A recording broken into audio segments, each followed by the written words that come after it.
The West Coast National Park is located 120 kilometers from Cape Town. So from our perspective, living in Cape Town, it's a perfectly doable day trip. The drive will take you approximately an hour and a half to the bottom gate, also called the West Coast Gate on the R27. The second entrance to the West Coast National Park can be made from the Langebaan Gate, from inside Langebaan itself. Whether you do this trip as a day trip, which we have often done, or stay over in Langebaan to get an early start to the day in the West Coast National Park, both options are quite excellent. The West Coast National Park is made famous by its flower season, whereby a certain section called the Posberg section in the West Coast National Park for 2 months of every year is opened up to the public. This section is generally closed to the public and is only opened up during flowering seasons, which is usually August and September. The West Coast National Park is an exceptional day trip from Cape Town. If you live in Cape Town and have not driven to the West Coast National Park, we certainly recommend that you put in the effort and do it. Furthermore, if you're coming to visit Cape Town and doing the usual touristy sightseeing things in Cape Town, we do suggest, if you have time, to do a day trip out along the West Coast and visit the national park. So why do we say this? Both Jason and I are originally from Port Elizabeth, and if you know South Africa, you know that South Africa have some of the best coastlines in the world, I would say, between KwaZulu-Natal's beaches and coastlines right up to Cape Town and the West Coast. The beaches are stunning. We moved to Cape Town about 2 decades ago, and being in Cape Town, you want to enjoy the surrounds. There is so much to see between the Table Mountain National Park, the winelands, and all the exceptional beauty that Cape Town has to offer. But also just outside Cape Town, there are fantastic little places that you can visit, one of which we've done almost annually for the last 2 decades, which is go to the West Coast National Park, not only for its incredible lagoon and seaside, but also the flowers. For those of you that watch our channel, you would know that we really do enjoy nature, and we spend a lot of time outdoors, especially loving the bush. But being from Cape Town, the bush can be a bit far, so we spend a lot of time in nature around our home province as well, of which there are incredible places to visit. The West Coast National Park has a really dear place in our hearts because we've been doing it with our family for so many years that every time we go, we still haven't got bored, and it's become a bit of a tradition just to walk the flowers, go to the beach, have a little braai, go to the lagoon, let the kids swim. It's really quite a special place for us. So for this video, we're going to just reflect back on some of our past trips and also show you our most recent trip during flower season now in September.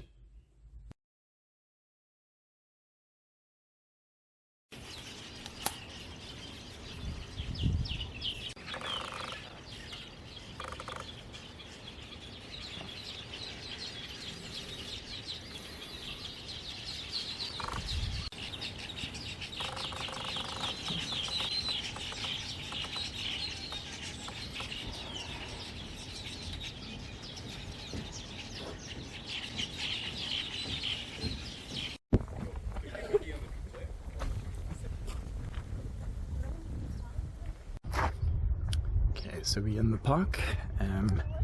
This is the walkway that takes you to, this is the Gilbeck bird hide. There's my little dude Josh. Can't wait to go see the flowers at Posberg, but usually loads of flamingos around here, so it's keen to try and get one flying. which should be quite exciting.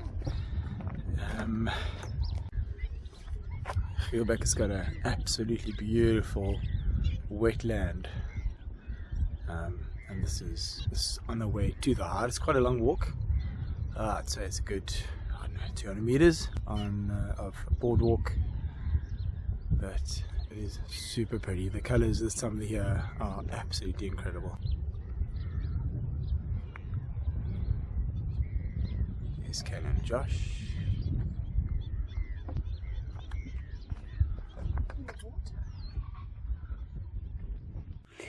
What makes it spectacular is that this region is filled with the most incredible flowers.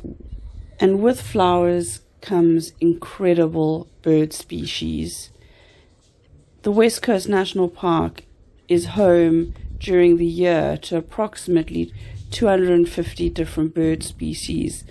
I think a lot of them are migratory, and what's interesting is that actually is approximately, from what I've read, a quarter of South Africa's birds. It is also home to a number of small and very large mammals, as well as snakes and many other smaller and larger species. We know of 4 bird hides that we visited at the West Coast National Park. The one closest to the West Coast Gate is the Abrahamskraal Waterhole bird hide. There's also 2 bird hides found near the Gielbeck Restaurant and Visitor Centre, as well as a bird hide near the Posberg viewpoint, which is closer to the Langebaan entrance of the park. There are also incredible viewpoints all over the park. 2 that are highlighted on the map are the Atlantic viewpoint and the Posberg viewpoint.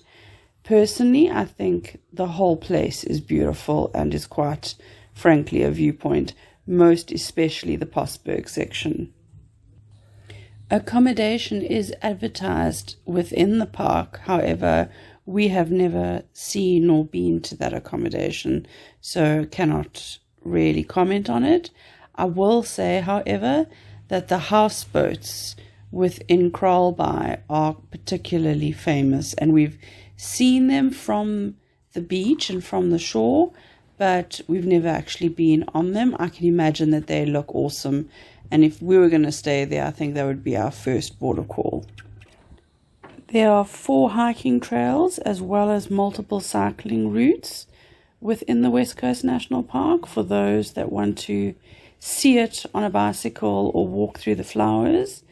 You can get more information on that from the West Coast National Park. I think there's a number of groups that do walking tours, especially during flowering season.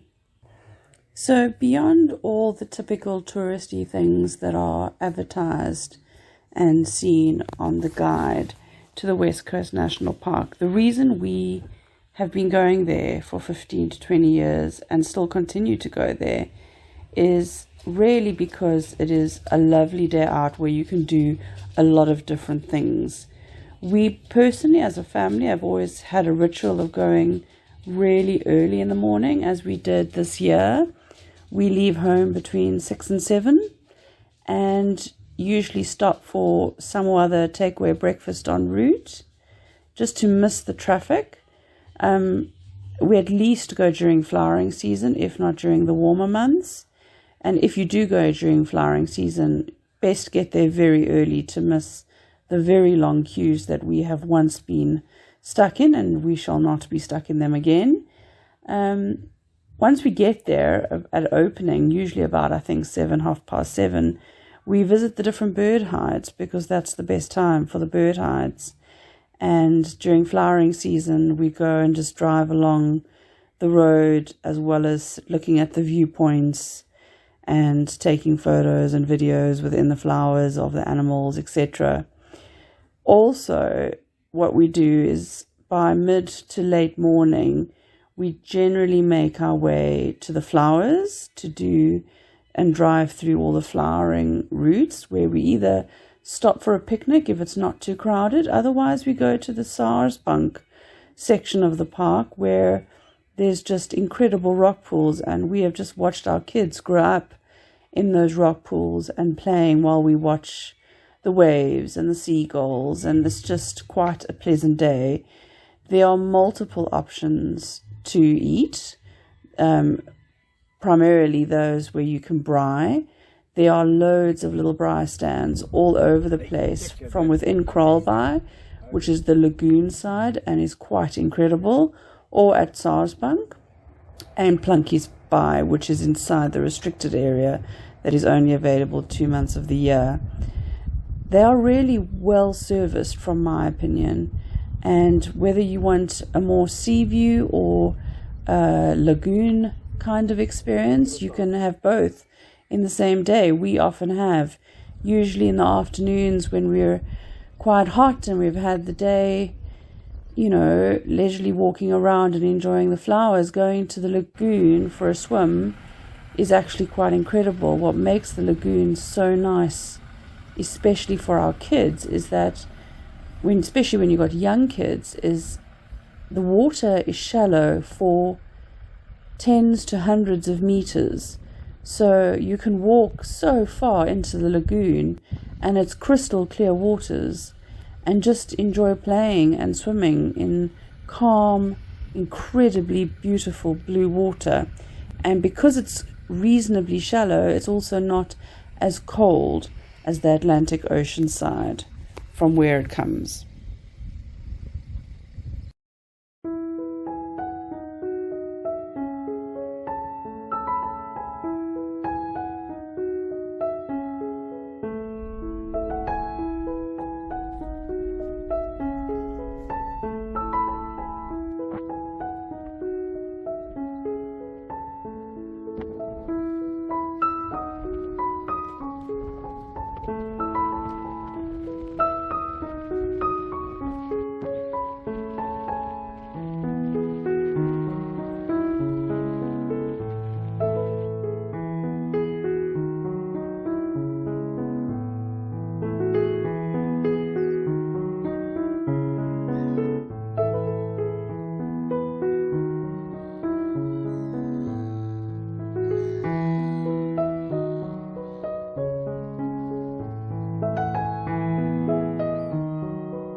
I do hope you've enjoyed this video on the West Coast National Park. One should never forget the smaller parks around the country as well as the nature reserves. They are incredible nature reserves in South Africa that we are so privileged to have on our doorstep, and not visiting them is just missing out on so much.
If you've liked this video, please like and subscribe below, and feel free to comment if you'd like to see more content like this, more of the day trips we've done over the years, of which we've done many.